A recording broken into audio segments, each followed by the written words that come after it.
অনেকেরই ধারণা বাজারের কেনা চালের গুঁড়ো দিয়ে চিতই পিঠা একদমই ভালো হয় না, কিন্তু কিছু সহজ টিপস ফলো করলে বাজারের শুকনো চালের গুঁড়ো দিয়েও আমরা খুবই পারফেক্ট চিতই পিঠা বানাতে পারবো। আর আশা করছি আজকে এই চিতই পিঠা রেসিপিটা দেখার পরে আপনাদের আর এই চিতই পিঠে বানাতে কোনো অসুবিধা হবে না। আর চিতই পিঠাটা তার সাথে হবে একদম নরম তুলতুলে। আপনারা দেখেই নিশ্চয়ই বুঝতে পারছেন যে এটা কতটা সফট তৈরি হয়েছে। তাহলে চলুন আর দেরি না করে শুরু করা যাক আজকের রেসিপি। আর চিতই পিঠাটা ভেজানোর জন্য প্রথমে আমি দুধটাকে রেডি করে নেব। তার জন্য একটা কড়াইতে আমি নিয়ে নিচ্ছি 1 লিটার ফুল ফ্যাট মিল্ক। আর দুধটাকে এখন আমরা ভালো করে একটু ফুটতে দেবো। আজকে আমি পিঠেটা গরুর দুধ দিয়ে বানাচ্ছি, আপনারা যে কোনো দুধ এখানে ব্যবহার করতে পারেন। আর এখানে আমি ফুল ফ্যাট মিল্ক নিয়েছি, তার জন্য এখানে আমি গুঁড়ো দুধ ব্যবহার করলাম না। আর আপনারা চাইলে এই স্টেজে 2-3 চামচ মতো গুঁড়ো দুধও অ্যাড করতে পারেন, তাতে আরও দুধটা খুব তাড়াতাড়ি একটু ঘন হয়ে যাবে।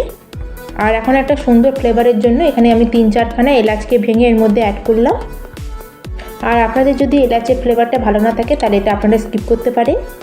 আর এলাচটা অ্যাড করার পরে এখন সব কিছুকে একবার ভালো করে মিশিয়ে এখন দুধটাকে আমরা একটু ফুটতে দেবো। আর এখানে দেখুন বন্ধুরা, দুধটা খুব ভালো মতো আমার ফুটতে শুরু হয়ে গেছে। এখন গ্যাসের ফ্লেমটাকে আমি একদম লোতে করে দেবো। আর এখন আমি এর মধ্যে অ্যাড করে দিচ্ছি 1/2 কাপ খেজুরের গুড়। আর আপনারা যদি গুড় খেতে পছন্দ না করেন, চিনি পছন্দ করেন, তাহলে আপনারা এই স্টেজে চিনি অ্যাড করে দুধের সাথে চিনিটাকে মেল করে নেবেন।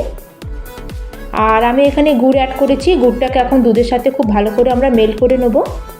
আর এখানে আপনারা গুড়ের পরিমাণটা আর একটু বাড়াতে পারেন, এখানে 1 কাপ মতো খেজুরের গুড় দেওয়া যেতে পারে। আর গুড়টা ভালো করে দুধের মধ্যে মিশে গেলে খুব সুন্দর একটা কালার আসে, তাই যদি গুড়ের পরিমাণটা এখানে বাড়িয়ে দেন তাহলে আরও সুন্দর গুড়ের কালারটা আসবে। আর দুধটা এখানে একটু ফুটতে শুরু হলেই এখন আমি গ্যাসের ফ্লেমটাকে অফ করে দেবো, কারণ এই দুধটা যদি বেশি ঘন হয়ে যায় তাহলে কিন্তু আমাদের পিঠেগুলো ভালো করে দুধটা অ্যাবজর্ব করতে পারবে না। তাই জন্য চিতই পিঠা ভেজানোর জন্য আমাদের এখানে দুধটা একদম রেডি হয়ে গেছে। আর এখন আমি গ্যাসের ফ্লেমটাকে অফ করে দিয়েছি আর এটাকে ঢেকে আমরা একটা সাইডে রেখে দেবো। আর এখন আমরা পিঠেটা তৈরি করে নেব। তার জন্য এখানে আমি একটা মেজারিং কাপ মেপে নিয়ে নিয়েছি 1 কাপ চালের গুঁড়ো। আর এটা হচ্ছে বাজারের কেনা শুকনো চালের গুঁড়ো। আর এখন আমি এর মধ্যে অ্যাড করে দিচ্ছি 1/4 টিস্পুন মতো নুন। আর নুন আর চালের গুঁড়োটাকে এখানে প্রথমে আমি ভালো করে একটু মিশিয়ে নেব। আর নুনটাকে ভালো করে চালের গুঁড়োর মধ্যে মিক্স করার পরে এখন আমরা একটা ঘোল মতো তৈরি করব। তার জন্য এখানে আমি নিয়েছি উষ্ণ গরম জল। উষ্ণ গরম জল থেকে একটু বেশি গরম আমি এখানে নিয়েছি জলটা, তাহলে কিন্তু আমাদের ব্যাটারটা এখানে খুব ভালো তৈরি হবে। যেহেতু আমরা শুকনো চালের গুঁড়ো দিয়ে তৈরি করছি সেজন্য কিন্তু এখানে জল আমাদের গরম লাগবে। যেহেতু এখানে জলটা গরম আছে সেজন্য আমি এটাকে চামচে করে চালের গুঁড়োর সাথে মিক্স করে নিচ্ছি। সেজন্য এর মধ্যে আমি অল্প অল্প করে জল অ্যাড করব আর চালের গুঁড়োর সাথে এটাকে আমরা মিক্স করতে থাকবো। আর বন্ধুরা এখানে খেয়াল রাখবেন যাতে আমাদের এই ব্যাটারটা এখানে কোনো লাম্পস বা কোনো গুটলি না পড়ে, আর আমাদের ব্যাটারটা যেন বেশি পাতলাও না হয়। আর এই পিঠেটা যে পৌষ পার্বণেই খেতে হবে তার কোনো মানে নেই, আপনারা যখন ইচ্ছা এই পিঠেটা বানিয়ে খেতে পারেন, আর খেতে খুবই সুস্বাদু হয়। আর এখন আমাদের দোল চলে আসছে, সেই সময় আপনারা এই পিঠেটা বানিয়ে খেতে পারেন। আর অল্প অল্প জল অ্যাড করে যখন আমাদের ব্যাটারটা ঠিক এরকম হয়ে যাবে তখন এটাকে আমি আর চামচে করে ফাটাবো না, হাতের সাহায্যে এটাকে আমাদের ফাটিয়ে নিতে হবে। যত ভালো করে এটা হাত দিয়ে ফাটাবেন তত আমাদের ব্যাটারটা ভালো মতো ফ্লাফি তৈরি হবে। আর এখানে আমাদের কোনো কিছু আর অ্যাড করবো না, না ময়দা, না সুজি, না আটা, খালি আমরা চালের গুঁড়ো দিয়েই আজকে এই পিঠেটা তৈরি করব। আর এখন আমি এইভাবে হাত দিয়ে কন্টিনিউ এটাকে মিক্স করতে থাকবো প্রায় 3 থেকে 4 মিনিট মতো। আর এখানে থিকনেসটা আমার একটু গাঢ় মতো লাগছে, কারণ এটা আমরা বিনা তেলে বানাবো, সেজন্য এখানে আমার থিকনেসটা আর একটু লিকুইডি মতো চাই। তার জন্য এখানে আমি আর একটু সামান্য জল অ্যাড করলাম। জলটা আগের থেকে একটু ঠান্ডা হয়ে গেছে, কিন্তু আমরা আঙুল ডুবাতে পারবো এমন ঠান্ডা হয়েছে জলটা। আর জলের সাথে ব্যাটারটাকে আমি খুব ভালো করে মিক্স করে নিয়েছি। আর দেখুন বন্ধুরা, আমাদের এখানে ঠিক এরকম ধরনের ব্যাটার রেডি করে নিতে হবে। আর এখানে দেখতেই পাচ্ছেন ব্যাটারটা আমাদের কতটা স্মুথ হয়ে গেছে। আর ঠিক এখানে আমাদের এরকম ধরনের ব্যাটারটা দরকার। আর এখানে আমরা আর কোনো জিনিস ব্যবহার করব না। আর যাতে আমাদের পিঠেগুলো খুব ভালোভাবে ফোলে তার জন্য এখানে অ্যাড করে দিচ্ছি আমি 1/2 চামচ থেকেও একটু কম খাবার সোডা। আর এখানে আমি 1 চামচ ভরে একটু তেলের ব্যবহার করেছি। আর এখানে আপনারা ঘির ব্যবহার করতে পারেন, কিন্তু যদি ঘিটা দেন তাহলে ঘিটাকে একটু মেল্ট করে অ্যাড করবেন। আর এটা দেওয়ার জন্য আমাদের পিঠেগুলো আরও সফট আর ফ্লাফি তৈরি হবে। আর এটা দেওয়ার পরে আবার আমরা ব্যাটারটাকে খুব ভালো করে মিক্স করে নেব। আর এখানে প্রায় আমি হাফ টিস্পুন মতো খাবার সোডা ব্যবহার করেছি। আর এখানে দেখুন একদম পারফেক্ট আমাদের ব্যাটারটা রেডি হয়ে গেছে। আর বন্ধুরা আপনারা দেখতেই পাচ্ছেন আমি একই ডাইরেকশানে এটাকে ফাটিয়ে নিচ্ছি। আর এরকম প্রসেসেই আপনাদের এটাকে করে নিতে হবে, তাহলে আপনাদেরও একদম প্রথমবারই একদম পারফেক্ট পিঠে তৈরি হবে। আর এখানে দেখুন বন্ধুরা আমাদের ফাইনাল কনসিস্টেন্সি ব্যাটারে। আর হাতার পেছনেরটা দেখুন একদম পাতলা একটা লেয়ার মতো তৈরি হয়েছে, ঠিক এরকমই আমাদের থাকতে হবে ব্যাটারটা। তাহলে চলুন এখন আমরা গ্যাসের দিকে যাই আর পিঠেটা তৈরি করে নেব। আর এখানে দেখুন বন্ধুরা গ্যাসে আমি বসিয়ে নিয়েছি একটা আপ্পাম প্যান। আর আজকে আমি আপ্পাম প্যানে আজকে পিঠেগুলো তৈরি করে নেব। যারা তেল খায় না, তেলটাকে অ্যাভয়েড করে, তাদের জন্য এটা খুবই পারফেক্ট। আর প্যানটাকে এখন আমি সামান্য একটু তেল দিয়ে এটাকে পুরো ভালো করে গ্রিস করে নেব। আর এখানে কিন্তু প্যানটাকে আমাদের খুব ভালো করে গরম করে নিতে হবে, যেমন ধোঁয়া ওঠা গরম। আর এখন আমরা পিঠের ব্যাটারটাকে এক এক করে প্যানের মধ্যে অ্যাড করে দেবো। আর প্যানটা যদি খুব ভালো মতো গরম না হয় তাহলে কিন্তু আমাদের পিঠেগুলো একদমই ফুলবে না। আর এখানে আমি যে ছাঁচটা নিয়েছি এতে ছোট ছোট চিতই পিঠা তৈরি হবে। এখানে আপনারা ছোট কড়াই বা যে কোনো ছাঁচ নিতে পারেন।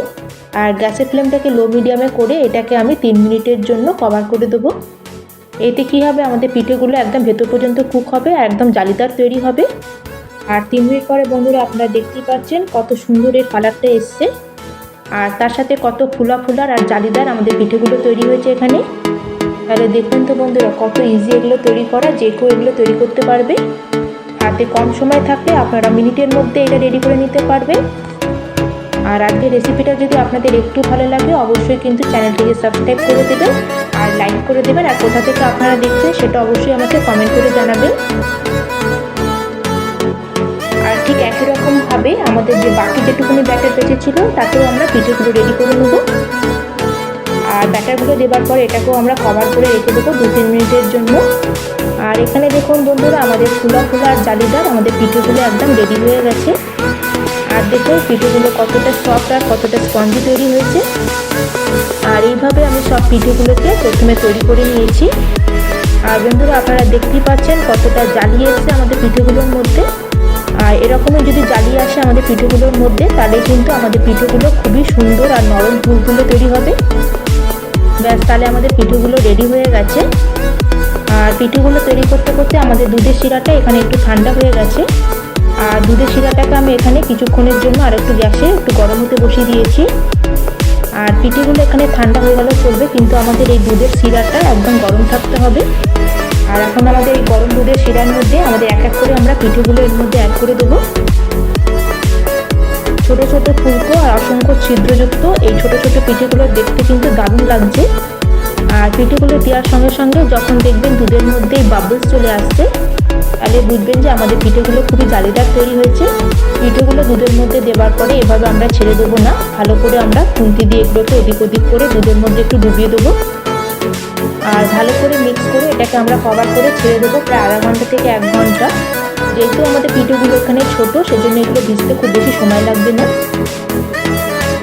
আর এটাকে প্রায় আমি আধা ঘন্টা দুধে ভিজিয়ে রেখেছিলাম, আমি ঢাকনাটা সরিয়ে নিলাম। আর এখানে আপনারা পিঠেগুলো দেখতেই পাচ্ছেন, যা সাইজ ছিল পিঠের দুধটা অ্যাবজর্ব করে প্রায় ডবল হয়ে গেছে।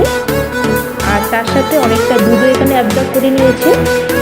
আর এই চিতই পিঠা দুধের সাথে যত ভালো করে মুছবে পিঠেগুলো দেখতে তত সুন্দর আর লোভনীয় হবে। আর এটা আমি এখন প্লেটের মধ্যে আপনাদের সার্ভ করে দেখাচ্ছি। আর দেখুন কত সুন্দর লাগছে দেখতে আর খেতে ততটাই সুস্বাদু হয়েছে। আর আগের রেসিপিটা আপনাদের কেমন লাগলো অবশ্যই কিন্তু আমাকে কমেন্ট করে জানাবেন। আর এটা দেখুন আমি আপনাদের কেটে দেখাচ্ছি, আপনারা দেখে নিশ্চয়ই আপনাদের বুঝতে অসুবিধা হচ্ছে না যে এটা কতটা সফট তৈরি হয়েছে। তাহলে আজকের মতো আমি এখানেই শেষ করলাম, আবার চলে আসবো অন্য একটি নতুন রেসিপি নিয়ে। ধন্যবাদ।